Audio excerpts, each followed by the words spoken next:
Friends, welcome back to my channel. आज की video में हम लोग डिस्कस करने वाले हैं poem a work of artifice. हाँ, पोम स्टार्ट करने से पहले ना मैं आपको थोड़ा सा डिस्क्लेमर दे दूँ। मैं जिस जगह पे रहती हूँ यहाँ पे इतना ज़्यादा कंस्ट्रक्शन का काम होता है कि मतलब कोई ना कोई नॉइज़ आती ही रहती है, बहुत शोर होता रहता है। तो अगर बैकग्राउंड में आपको कोई नॉइज़ आती है, कोई शोर आता है, तो प्लीज़ आप उसे अवॉइड कर दीजिएगा। ओके।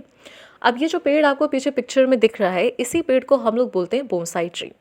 और ये जो पूरी पोम है, इसका रिलेशन मतलब है तो बताया बोनसाई ट्री के बारे में जा रहा है, पर इसका जो एक्चुअल सेंस है वो औरतों की ज़िंदगी से जुड़ा हुआ है। फर्स्ट स्टैंजा पढ़ते हैं हम लोग। The bonsai tree in the attractive pot could have grown 80 feet tall on the side of a mountain till split by lightning. ये जो बोनसाई ट्री है ना, अपने सुंदर से अट्रैक्टिव से पॉट में, ये आपको पता है ये 80 feet तक लंबा हो सकता था अगर इसे किसी माउंटेन के किनारे या किसी खुली जगह पर लगाया जाता। और ये तब तक नहीं टूटता, तब तक इसमें कोई भी डैमेज नहीं होता जब तक लाइटनिंग जैसी चीज़ इसके ऊपर ना गिर जाती। लाइटनिंग मीन्स बिजली। But a gardener carefully pruned it. लेकिन एक माली है जो बहुत सावधानी से इसे क्या कर देता है, प्रून कर देता है, मतलब इसे काट देता है। It is 9 inches high. और ये पेड़ जो कि 80 feet तक लंबा हो सकता था, अब वो सिर्फ 9 inches का है। Every day as he whittles back the branches the gardener croons. और हर दिन जब वो माली आकर के इसकी ब्रांचेस को विडल्स बैक यानी कि छोटा करता है, ट्रिम करता है, तो गार्डनर क्या करता है, क्रून करता है। क्रून मीन्स होता है कि मीठी आवाज़ में गाना सुनाना।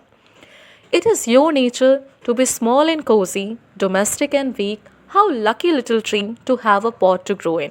कि ये तुम्हारा नेचर है कि तुम कैसे रहो, तुम छोटे से रहो, तुम सुंदर से रहो।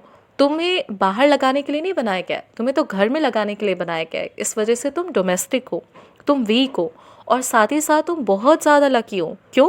क्योंकि तुम्हारे पास तो एक पॉट है जिसपे तुम ग्रो कर सकते हो। With living creatures, one must begin very early to dwarf their growth. लेकिन ये काम जो जैसे ये बॉन्साई ट्री के साथ ये गार्डनर करता है ना कि उसे डेली आकर के कट कर देता है, उसे बड़ा नहीं होने देता, वैसे यही सेम काम अगर आप किसी लिविंग क्रिएचर के साथ करना चाहते हैं, किसी जीते जागते इंसान के साथ करना चाहते हैं, तो आपको ये काम बहुत जल्दी शुरू कर देना होता है, बहुत अर्ली शुरू करना होता है। टू डॉफ देयर ग्रोथ, ताकि उनकी जो ग्रोथ है वो कैसी हो, कम रहे। और ये सोसाइटी कैसे करती है? The bound feet. ये बाउंड फीट एक प्रैक्टिस थी जो कि चाइना में थी, जिसमें औरतों को बोला जाता था कि जितना छोटा उनका पैर रहेगा वो उतनी ज़्यादा सुंदर दिखेंगे। The crippled brain.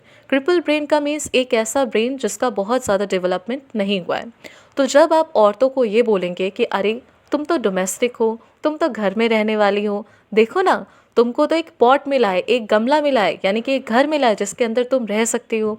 तुम्हें बाहर जाने की क्या ज़रूरत है, तुम्हें माउंटेन साइड पे जाने की क्या ज़रूरत है। अब मैं यहाँ पे जो वर्ड्स बोल रही हूँ ना, ये आपके स्टैंजास में आए हुए हैं, इनको रिलेट करने की कोशिश करिएगा, ठीक है।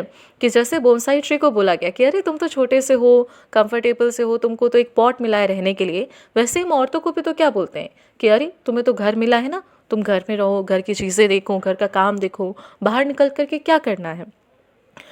The hair in curlers, the hands you love to touch. उनको क्या बोल दिया गया है कि अपने बालों में कर्लर लगा लो, अपने हैंड्स को ऐसा बना लो कि जब उसे कोई छुए तो बहुत उसको बहुत अच्छा लगे छूने में, है ना। तो औरतों को चीज़ें एक्सप्लोर ना करने के बजाय औरतों को क्या सीख दी गई है कि जितना हो सके अपने शरीर को चमकाओ, मतलब अपने आप को सुंदर दिखाओ। जितना हो सकता है तुम अपने आप को सुंदर दिखाने की कोशिश करो, बस यही तुम्हारा डेवलपमेंट है। तुमको बाहर निकल करके काम करने की, चीज़ों को एक्सप्लोर करने की, अपने दम पे कुछ करने की ज़रूरत नहीं है। क्यों? क्योंकि तुम्हें तो घर प्रोवाइड किया गया है ना। उस घर में रहिए, उस घर के काम देखिए, यही आपकी ग्रोथ है।